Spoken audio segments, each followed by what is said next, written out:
What do we know about Ishmael from the Bible?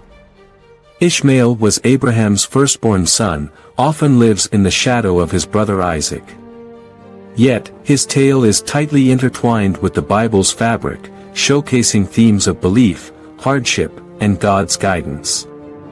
From his extraordinary birth to his role as the forefather of a mighty nation, Ishmael's life exemplifies God's faithfulness and the complexities of human connections. This video explores Ishmael's journey, shedding light on his crucial but overlooked part in the story of Abraham's descendants. Come with us as we reveal the narrative of Ishmael, the forgotten son of Abraham. The tale of Ishmael commences with his father, Abraham, originally known as Abram. Abram resided in Ur of the Chaldeans, a flourishing city in ancient Mesopotamia. Despite the prosperity, God called Abram to leave his homeland for an unknown land, promising him a great nation. This divine instruction is recorded in Genesis, chapter 12 verses 1-3, where God instructs Abram, "Leave your country, your people, and your father's household, and go to the land I will show you. I will make you into a great nation, and I will bless you." Abram, along with his wife Sarai and nephew Lot, heeded God's call and embarked on this journey of faith, traveling to Canaan. After arriving in the new land, God reaffirmed his promise to Abram, declaring, "This land will belong to your descendants." Genesis, chapter 12 verse 7. Despite this assurance, Abram and Sarai encountered a major obstacle. They had no children, and Sarai could not conceive. This made the idea of having many descendants, as promised by God, seem impossible. As time went by and Sarai remained childless, she began to question whether God's promise would ever come true. Feeling desperate and following the customs of their time, Sarai, who had an Egyptian maidservant whose name was Hagar. So Sarai said to Abraham, "See now, the Lord has restrained me from bearing children. Please go into my maid, perhaps I shall obtain children by her." And Abraham heeded the voice of Sarai. Then Sarai, Abraham's wife, took Hagar, her maid, the Egyptian, and gave her to her husband Abraham to be his wife. After Abraham had dwelt 10 years in the land of Canaan, he went into Hagar, and she conceived. And when she saw that she had conceived, her mistress became despised in her eyes. Then Sarai said to Abraham, "My wrong be upon you. I gave my maid into your arms, and when she saw that she had conceived, I became despised in her eyes. The Lord judge between you and me." So Abraham said to Sarai, "Indeed, your maid is in your hand, do to her as you please." And when Sarai dealt harshly with her, she fled from her presence. Now the angel of the Lord found Hagar by a spring of water in the wilderness, by the spring on the way to Shur. And he said, "Hagar, Sarai's maid, where have you come from, and where are you going?" She said, "I am fleeing from the presence of my mistress Sarai." The angel of the Lord said to her, "Return to your mistress and submit yourself under her hand." Then the angel of the Lord said to her, "I will multiply your descendants exceedingly so that they shall not be counted for multitude." And the angel of the Lord said to her, "Behold, you are with child, and you shall bear a son. You shall call his name Ishmael because the Lord has heard your affliction. He shall be a wild man, his hand shall be against every man, and every man's hand against him. And he shall dwell in the presence of all his brethren." Then she called the name of the Lord who spoke to her, "You are the God who sees," for she said, "Have I also here seen him who sees me?" Therefore the well was called Bir Lahai Roi. Observe, it is between Kadesh and Bered. So Hagar bore Abraham a son, and Abraham named his son Ishmael, means, God will hear, God hears, God heard, or, may God hear, Genesis 16. Abraham was 86 years old when Hagar bore Ishmael to Abraham. It was common in ancient times for a barren wife to present her husband with a slave woman who would bear children for her. The woman, not the slave, was to be in charge of the children. Childless Sarah obtained a son by Hagar, and Ishmael was legally the child of Sarah. This does not explain Sarah's treatment of Hagar. Genesis 17, when Abraham was 99 years old, the Lord appeared to Abraham and said to him, I am Almighty God. Walk before me and be blameless, and I will make my covenant between me and you. I will multiply you exceedingly. Then Abraham fell on his face, and God talked with him, saying, As for me, behold, my covenant is with you, and you shall be a father of many nations. No longer shall your name be called Abram, but your name shall be Abraham, for I have made you a father of many nations. I will make you exceedingly fruitful, and I will make nations of you. Kings shall come from you, and I will establish my covenant between me and you and your descendants after you and their generations for an everlasting covenant to be God to you and your descendants after you. Also, I give to you and your descendants after you the land in which you are a stranger, all the land of Canaan, an everlasting possession, and I will be their God. And God said to Abraham, As for you, you shall keep my covenant, you and your descendants after you throughout their generations. This is my covenant which you shall keep between me and you and your descendants after you. Every male child among you shall be circumcised, and you shall be circumcised in the flesh of your foreskins. It shall be a sign of the covenant between me and you. He who is 8 days old among you shall be circumcised, every male child in your generations, whether born in your house or bought with money from any foreigner who is not your descendant. He who is born in your house, he who is bought with your money, must be circumcised. And my covenant shall be in your flesh for an everlasting covenant, and the uncircumcised male child who is not circumcised in the flesh of his foreskin, that person shall be cut off from his people. He has broken my covenant. Then God said to Abraham, As for Sarai, your wife, you shall not call her name Sarai, but Sarah shall be her name. And I will bless her and also give you a son by her. Then I will bless her, and she shall be a mother of nations, kings of peoples shall be from her. Then Abraham fell on his face and laughed and said in his heart, Shall a child be born to a man who is 100 years old? And shall Sarah, who is 90 years old, bear a child? And Abraham said to God, Oh, that Ishmael might live before you. Then God said, No, Sarah, your wife shall bear you a son, and you shall call his name Isaac. I will establish my covenant with him for an everlasting covenant and with his descendants after him. And as for Ishmael, I have heard you. Behold, I have blessed him and will make him fruitful and will multiply him exceedingly. He shall beget 12 princes, and I will make him a great nation. But my covenant I will establish with Isaac, whom Sarah shall bear to you at this set time next year. Then he finished talking with him, and God went up from Abraham. So Abraham took Ishmael, his son, all who were born in his house, and all who were bought with his money, every male among the men of Abraham's house, and circumcised the flesh of their foreskins that very same day, as God had said to him. Abraham was 99 years old when he was circumcised in the flesh of his foreskin, and Ishmael, his son, was 13 years old when he was circumcised in the flesh of his foreskin that very same day. Abraham was circumcised, and his son Ishmael, and all the men of his house born in the house or bought with money from a foreigner, were circumcised with him. The contrast between national greatness and covenant experience reveals a lot about what the covenant really entailed.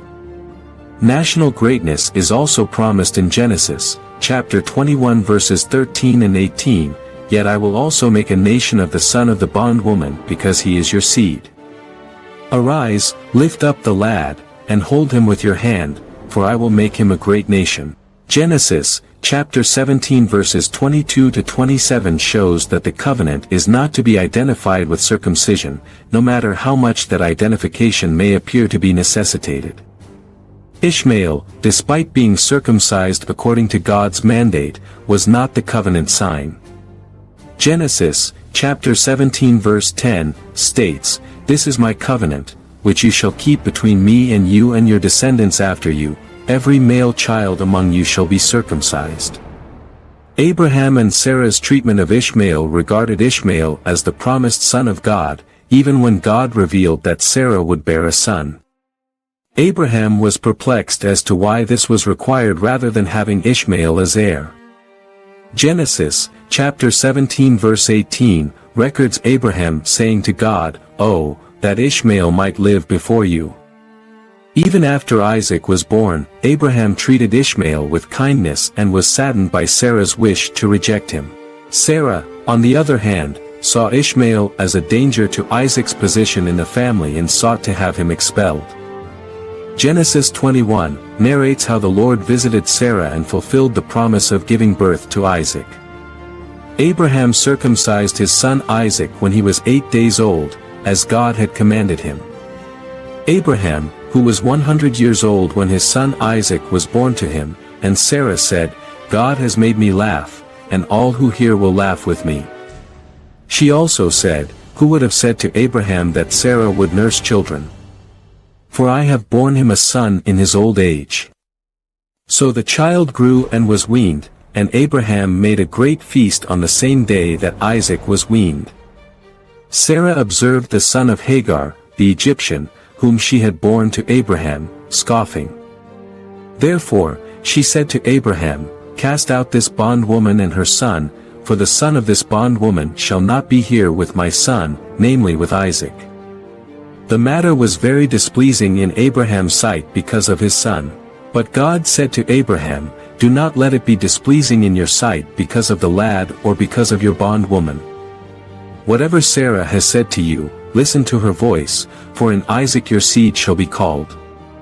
Yet I will also make a nation of the son of the bondwoman, because he is your seed." So Abraham rose early in the morning, took bread and a skin of water, and putting it on her shoulder, he gave it and the boy to Hagar and sent her away. Then she departed and wandered into the wilderness of Beersheba, and the water in the skin was used up. She placed the boy under one of the shrubs. Then she went and sat down across from him at a distance of about bowshot, for she said to herself, "Let me not see the death of the boy." So she sat opposite him and lifted her voice and wept. And God heard the voice of the lad, and the angel of God called to Hagar out of heaven and said to her, "What ails you, Hagar? Fear not, for God has heard the voice of the lad. Where he is, arise, lift up the lad, and hold him with your hand, for I will make him a great nation." Then God opened her eyes, and she saw a well of water. She went and filled the skin with water and gave the lad a drink. So God was with the lad, and he grew and dwelt in the wilderness and became an archer. He dwelt in the wilderness of Paran, and his mother took a wife for him from the land of Egypt. At that time, Abimelech and Phicol, the commander of his army, spoke to Abraham, saying, "God is with you in all that you do. Now, therefore, swear to me by God that you will not deal falsely with me, with my offspring, or with my posterity, but that according to the kindness that I have done to you, you will do to me and to the land in which you have dwelt." And Abraham said, "I will swear." Then Abraham rebuked Abimelech because of a well of water which Abimelech's servants had seized. And Abimelech said, "I do not know who has done this thing, you did not tell me, nor had I heard of it until today." So Abraham took sheep and oxen and gave them to Abimelech, and the two of them made a covenant. Abraham set 7 ewe lambs by themselves. Then Abimelech asked Abraham, "What is the meaning of these 7 ewe lambs which you have set by themselves?" And he said, "You will take these 7 ewe lambs from my hand, that they may be my witness that I have dug this well." Therefore, he called that place Beersheba because the two of them swore an oath there. Thus, they made a covenant at Beersheba. Abimelech rose with Phicol, the commander of his army, and they returned to the land of the Philistines. Then Abraham planted a tamarisk tree in Beersheba and there called on the name of the Lord, the everlasting God. Abraham stayed in the land of the Philistines many days. This request to expel the handmaid and her son seemed to violate every norm of ancient law. Children of handmaids could be demoted, but not cast out if there was a good reason.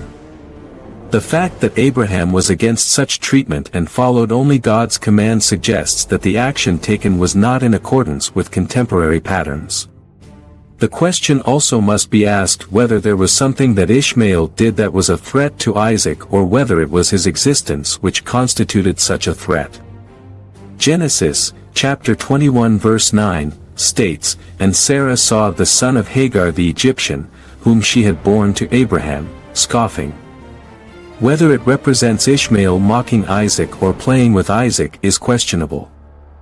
If the word ever meant to mock or deride in the Old Testament, Judges, chapter 16 verse 25, "So it happened when their hearts were merry that they said, Call for Samson, that he may perform for us. So they called for Samson from the prison, and he performed for them. And they stationed him between the pillars." Therefore, Sarah objected to Ishmael as a competitor of Isaac rather than for any specific deed he had taken. The purpose of the Ishmael sequence in Genesis. The author of Genesis provides Ishmael's story largely to contrast Isaac and Ishmael, not as individuals but as illustrations of God's anti-work. The argument is that when God fulfilled his promises to Abraham, he was not restricted by the natural and ordinary, example, the flesh. Although God's preference for Isaac as the son of the wife was in accord with custom, the rejection of Hagar and Ishmael served to make the contrast bolder. His descendants, the descendants of Ishmael, are given identically in two passages, Genesis and 1 Chronicles. Genesis, chapter 25 verses 12 to 16, states, "Now this is the genealogy of Ishmael, Abraham's son, whom Hagar the Egyptian, Sarah's maidservant, bore to Abraham. And these were the names of the sons of Ishmael, by their names, according to their generations, the firstborn of Ishmael, Nebajoth, then Kedar, Adbeel, Mibsam, Mishma, Dumah, Massa, Hadar, Tema, Jetur, Naphish, and Kedemah. These were the sons of Ishmael and these were their names, by their towns and their settlements, 12 princes according to their nations." What is most surprising is that there were 12 sons counted, just as Jacob had 12 sons counted.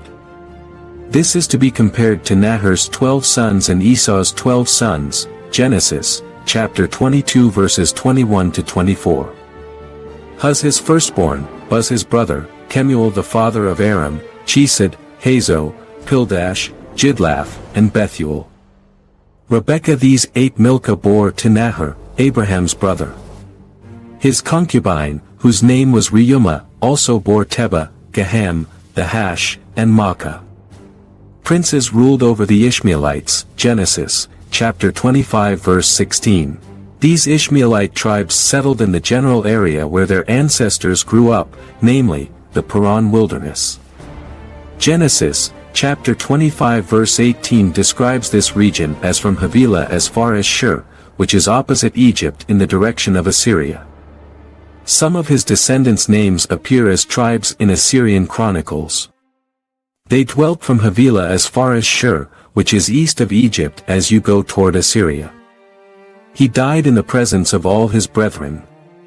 In accordance with God's statements concerning Ishmael, the Ishmaelites are sometimes shown as hostile to the Israelites, 1 Chronicles, chapter 5 verse 19. Genesis, chapter 16 verse 12, states, "He shall be a wild man, his hand shall be against every man, and every man's hand against him. And he shall dwell in the presence of all his brethren." Finally, the Ishmaelites are coupled with Mediates, some of the descendants of Keturah in some passages, thus suggesting an overlapping of the two terms. The term Ishmaelite is applied to the Mediates, and the same group receives both names in Genesis, chapter 37 verses 25 to 28, where Joseph's brothers sold him to a caravan of traders, and in Genesis, chapter 37 verse 36, 39 verse 1, where Joseph is sold to Potiphar in Egypt. There is no need to distinguish between immediate and an Ishmaelite account for Joseph's selling, Judges, chapter 8 verse 24. Then Gideon said to them, "I would like to make a request to you, that each of you would give me the earrings from his plunder, for they have gold earrings because they were Ishmaelites." Genesis, chapter 37 verses 29 to 28. And they sat down to eat a meal. Then they lifted their eyes and looked, and there was a company of Ishmaelites coming from Gilead with their camels, bearing spices, balm, and myrrh, on their way to carry them down to Egypt. So Judah said to his brothers, "What profit is there if we kill our brother and conceal his blood? Come and let us sell him to the Ishmaelites, and let not our hand be upon him, for he is our brother and our flesh." And his brothers listened. Then Mediates passed by, so the brothers pulled Joseph up and lifted him out of the pit, and sold him to the Ishmaelites for 20 shekels of silver, and they took Joseph to Egypt. Genesis, chapter 37 verse 36. Now the Mediates had sold him in Egypt to Potiphar, an officer of Pharaoh and captain of the guard. Genesis, chapter 39 verse 1.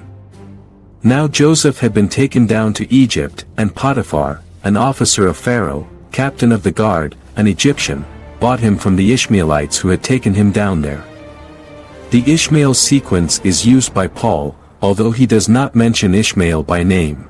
Paul clearly bases his teaching in Galatians 4 on the Genesis chapters. Ishmael was born in the flesh and he persecuted him who was born in the spirit. Galatians, chapter 4 verse 29. But as he who was born according to the flesh then persecuted him who was born according to the spirit, even so it is now. The fact that the next verse is a reference from Genesis, chapter 21 verse 10 shows that Paul is thinking about the context when he makes the remark about Ishmael persecuting Isaac. Therefore she said to Abraham, "Cast out this bondwoman and her son, for the son of this bondwoman shall not be heir with my son, namely with Isaac." As we conclude the story of Ishmael. Ishmael was born to Abraham when he was 86 years old and living near Hebron. Then Abraham moved his tent and dwelt by the terebinth trees of Mamre, which are in Hebron, and built an altar there for the Lord. His mother was of Egyptian origin, however, God had addressed her in her dire hour of need. God made a covenant with Abraham when Ishmael was 13 years old, requiring all members of Abraham's household to be circumcised. When Abraham was 99 years old, the Lord appeared to Abraham and said to him, "I am Almighty God, walk before me and be blameless." Ishmael and his mother were banished from the family several years later, after Isaac had been weaned, to wander in the wilderness around Beersheba. They were on the verge of dying of thirst when God heard the boy and gave water. Ishmael spent the rest of his life in the desert, particularly in the wilderness of Paran, with the help of God. It was here that he learned to use the bow, and his marriage to an Egyptian explains his proximity to Egypt, as well as his mother's heritage. His presence at Abraham's funeral and the fact that Esau married Ishmael's daughter Mahalath demonstrates that he did not completely cut ties with the main patriarchal line. Genesis, chapter 15 verse 9, "And his sons Isaac and Ishmael buried him in the cave of Machpelah, which is before Mamre, in the field of Ephron the Hittite." Genesis, chapter 28 verse 9, "So Esau went to Ishmael and took Mahalath the daughter of Ishmael, Abraham's son, the sister of Nebaioth, to be his wife, in addition to the wives he had. Ishmael lived 137 years and was gathered to his kindred." Thank you for joining us today, and we hope this video has been insightful and encouraging. Don't forget to like, subscribe, and share it with others who have similar interests. Also, leave a comment below sharing your thoughts and any other biblical topics you'd like us to explore in future videos. Until next time, may the hope of resurrection and the assurance of God's power over death bring you comfort and strength. God bless you.